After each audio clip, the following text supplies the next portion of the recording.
Marvel Crisis Protocol is built as a clean rule set targeted at casual players.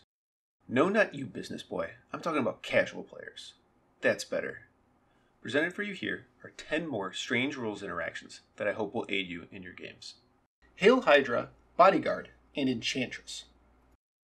Enchantress's enchanting superpower states, when an enemy character targets this character with an attack, it may use its Mystic defense regardless of the attack type, unless the attacking character pays 2 power. Bodyguard states, when another character within range 2 of this character is targeted by an attack, this character may use this superpower. This character becomes the target of the attack, regardless of range and line of sight. In our example, Spider-Man attacks Enchantress with a webline kick. Enchanting and Bodyguard both trigger. Enchanting is resolved first, Spider-Man pays 2 power, then KOed has the opportunity to Bodyguard. The reason this works this way, despite them having similar timing, is that spending power for enchanting is considered an attacker's effect, and attacker's effects always resolve before defenders. Similarly, if Spider-Man was to attack Red Skull, and Red Skull used Hail Hydra to shunt the attack off on Enchantress, Spider-Man would never have the opportunity to pay the power for enchanting. Flurry versus counterattacks. Attacker's effects going first affect way more than just Enchantress. Here we have Valkyrie attacking Venom with a Dragon Fang, which has the Flurry wild trigger. She hits her wild and gets to attack Venom again. Venom has 2 power and wants to use So Many Snacks. Both abilities have the timing after the attack is resolved. When this happens, the attacker's effects resolve first. So Valkyrie's strike would happen before Venom gets to use So Many Snacks. Medusa's strike has multiple after the attack is resolved triggers, causing banked or nested effects. Flurry allows Medusa to attack again if she rolled a wild, and if her strike deals damage, she can push the models she is attacking.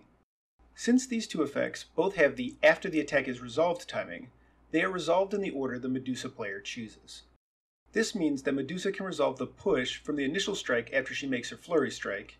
In this example, Medusa attacks Spider-Man, dealing 1 damage and has a wild. She chooses to Flurry first, banking the push for after the second attack. Her Flurry attack does 2 damage. She now is able to push Spider-Man short twice, once from each attack. Angela, Medusa, and Recalibration Matrix. Angela and Medusa have very similar rules that prevent re-rolling your attack dice against them.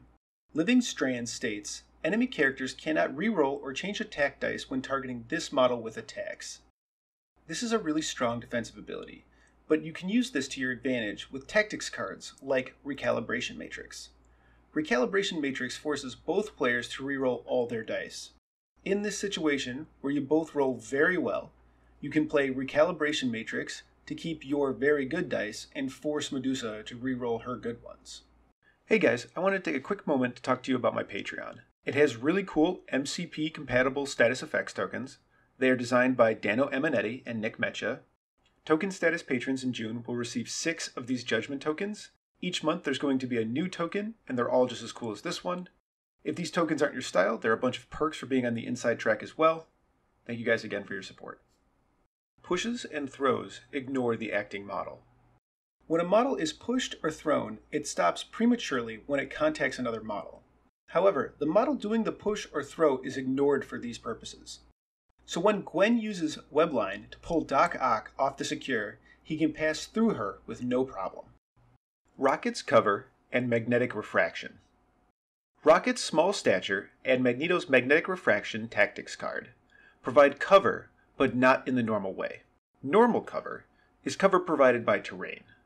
Terrain only provides cover if you are within 1, it is the same size or larger than you, a straight line can be drawn from any portion of the attacker's base to any portion of the defender's base through the terrain feature, and the attacker is not within range 2.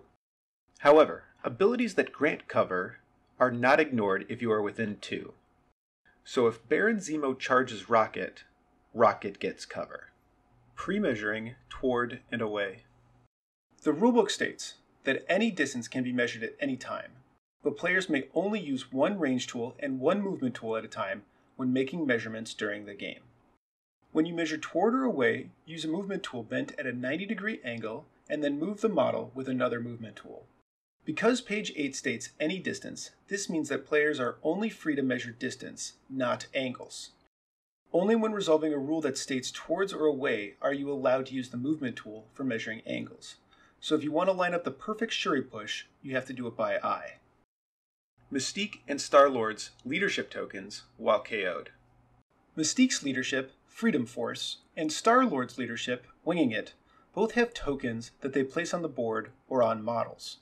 The effects of these tokens are tied not to the leadership, but to the tokens themselves. So if Mystique has a Freedom Force token on the back point of Extremis and your opponent KOs Mystique, the token is not only still there, but will still score you victory points in the cleanup step. Injured scoring doesn't break ties on healthy scoring. When you are scoring a secure, you first check how many healthy characters are on the point. Whoever has the most scores. If there are no healthy characters, whoever has the most injured characters scores. But the thing I see played wrong a lot is a situation like this.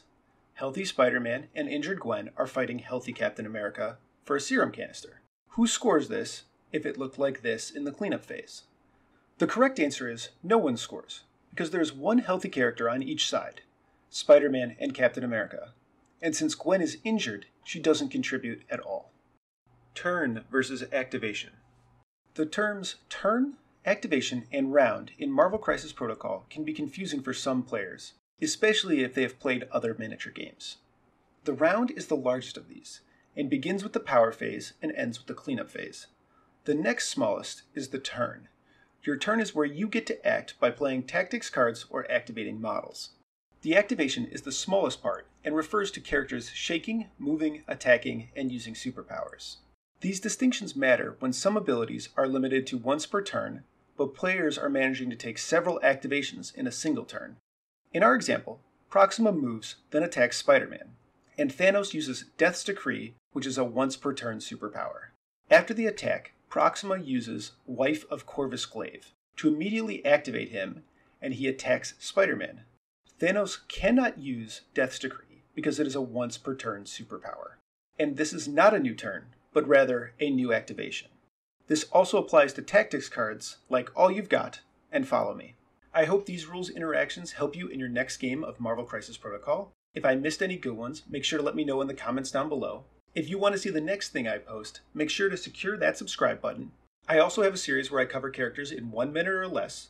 There's a Patreon with some fun rewards. I'm Vincent Curkov, and this has been 10 more strange interactions in Marvel Crisis Protocol.